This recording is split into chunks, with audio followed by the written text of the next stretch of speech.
back to Mr. and Mrs. Young. Ngasi akoy yam short ayba vlog macha amatang namdarkebako ai sije akoy ibai haitare akoy ibai gi magi yot ki yum saramebako sum ay uning na sum tawni da haidi aina imagine tawbadadi yam kalloido man ba yam na mo oina tawdo man khanje khallu ba haitare ada si urakan da yam tina phajar le ba na mo ongje ada sum uchar ke ka sum manung changa yega si lao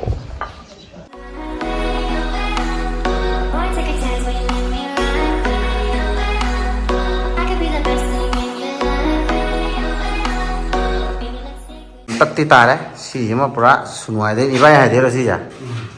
mai di khram mamme adu bo koi yot na sa ba yum ma de ni si je complete adu si ja ai ti koi gi youtube ke ka da u bai wa ne ba yam kalle to si pot yam kalle ba kan di kan ba pot e za ne se oh to ka ba ji ju koi macha masu adum mande hadi yamna strong way sije sumai taw do ko mande do je yam phajai ni sije iche si sa ba je kya mu chang ge sije si hoju bok ta kya mu chang ga chang ga ya ini do di ko ya tare mo ji ya ke no balcony yot da lak mari oh asidi yam yare kai no si koi gi 2 BHK go mani ni koi gi au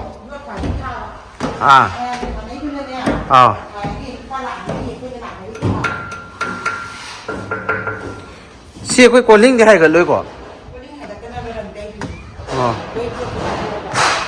asidi am ti bajari kai no side akoi bai to buji yai chap cha koi people ji ignore to biro ko haidi yum leina bado oi ri makha da adu gi ne ada thona baje yamna kai no to won aina ubudadi yamna kai tare nuai ra modo na tragana kallam moido go mo male du kal no male sidi sabaju thurani sidi ko ai le paisa ga le di tha ma da loi do male hai cha to pa jai ni sidi yot ki loi taw nei je chum ni phai ne mo yot ki sa nam ne to si tham ni je si por ei jing je to si yot ki moi jo si sa de changoi ra kai nom di sa do dukan gum ba ra kai nom sa do ri ba si area se am thina nungai ba zat ni short vlog ni da ai gi je ado sum macha ma sum aina utning na taw ni da hai di mi gi da chatra ga jo khoi gi da ju smana si lai ram me yam kan na dum sa ri si je aduh masa yang pari, jadi very good tare. Thai na sigi pukri je, si moi seng doktor bai tau ni ne boko. Pukri je sigi pukri je, Thai na koi nga phara mini si ramai am phara kan na koi chali ni. Sei da Thai na haino oma hora mi sei da ko. Haino oma hora mi adu haino do adom koi ka nung na thoma ga adom cha dai ne koi do. Adamai tawra me am nung si da Thai ni gi keno do matam do. Aduga ada original si ching si yum ji maning do original cherau ching oi dei ni. Som dana langon oi dei ba.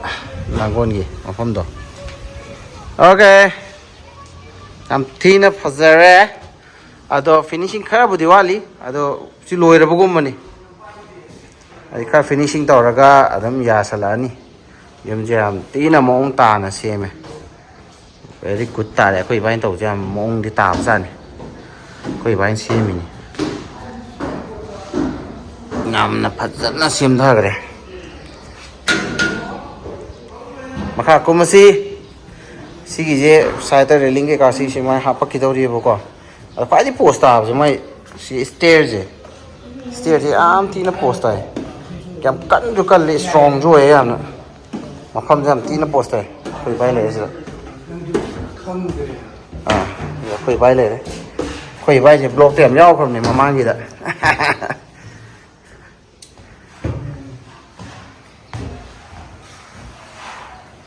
Very good ꯁꯤꯁꯦ ꯇꯥꯏꯜ ꯑꯃꯨꯛ ꯌꯥꯒꯗ꯭ꯔꯣ ꯁꯤꯁꯦ ꯇꯥꯏꯜꯗꯗꯤ ꯑꯃꯨꯛ ꯇꯧꯗ꯭ꯔꯤꯅ ꯍꯥꯏꯗꯤ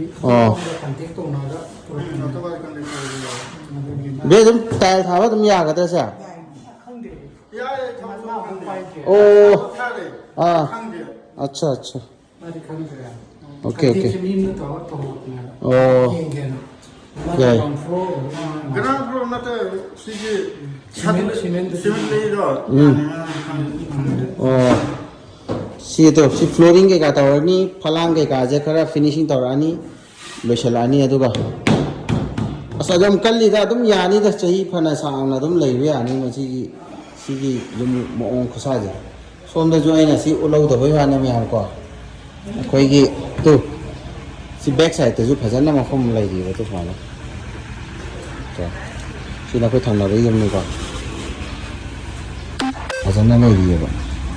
ꯃꯐꯝꯁꯦ okay ꯑꯩꯅ ꯄꯥꯝꯕꯤ ꯌꯦꯡꯉꯁꯤ ꯀꯃꯥꯏꯅ ꯇꯧꯕꯅꯣ ꯑꯩꯈꯣꯏꯒꯤ ꯍꯧꯖꯤꯛꯀꯤ ꯌꯨꯝ ꯌꯦꯡꯉ ꯃꯇꯨꯡꯁꯤꯗ ꯃꯌꯥꯝ ꯁꯤ ꯌꯦꯡꯕꯤꯌꯨ ꯃꯁꯤꯁꯦ ꯀꯃꯥꯏꯅ ꯇꯧꯋꯤ ꯃꯌꯥꯝ ꯌꯦꯡꯕꯤꯌꯨ ꯀꯃꯦꯟꯗ ꯍꯥꯏꯕꯤꯔꯝꯃꯨ ꯑꯩꯁ ꯃꯊꯛꯀꯤꯁꯤꯗꯤ ꯐꯖꯔꯦꯍꯦ ꯀꯦꯃꯦꯔꯥꯗꯗꯤ ꯌꯥꯝ ꯆꯥꯎꯕꯗꯤ ꯃꯥꯟꯗꯦꯕꯀꯣ ꯑꯗꯣ ꯇꯁꯦꯡꯅ ꯑꯁ ꯐꯖꯅ ꯆꯥꯎꯔꯦ ꯁꯤꯗꯤ ꯌꯥꯝ ꯐꯖꯅ ꯆꯥꯎꯔꯦ ꯃꯣꯏꯁꯦ ꯑꯁ ꯁꯤꯃꯗꯤ ꯄꯨꯔꯥ ꯑꯁ ꯎꯆꯦꯛꯀ ꯃꯥꯜꯂꯤꯅꯦ ꯃꯥꯏ ꯈꯨꯐꯝꯒꯁꯦ ꯐꯖꯔꯦ ꯀꯩꯅꯣ ꯁꯦꯠꯇꯣ ꯑꯩꯁ ꯊꯤ ꯐꯖꯔꯦ ꯀꯩꯅꯣ ꯁꯤꯗꯤ ꯑꯣꯀꯦ ꯑꯣꯚꯔ ꯑꯦꯟ ꯑꯥꯎꯠ ꯉꯁꯤꯒꯤ ꯕ꯭ꯂꯣꯛ ꯑꯁꯤ ꯃꯇꯥꯡ ꯑꯁꯤꯗ ꯂꯣꯏꯁꯤꯟꯖꯔꯒꯦ